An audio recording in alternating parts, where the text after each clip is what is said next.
चलें जी, बहरहाल मैं आपको बेहिसाब रिस्क के लिए, अगर आप चाहते हैं कि बेहिसाब रिस्क आपको मिले तो आप सूर्य असर का एक वजीफ़ा, एक अमल है, सॉरी सूर्य कदर का, असर के वक्त का, तो वो आप कर लें।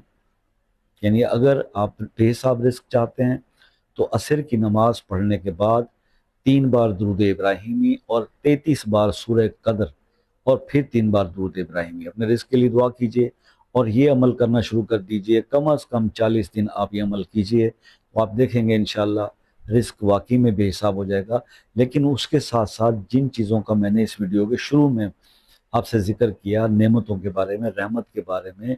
ये क्या क्या करना है, किस तरह हमने रिस्पॉन्ड करना है, चीज़ों को लेके चलना है, अपने आप को बदलना है, तो उसको आप जो है वो समझने की कोशिश कर लीजिए। ठीक है, जैसे जैसे उसको चेंज करते जाएंगे, अपने आप को बदलते जाएंगे,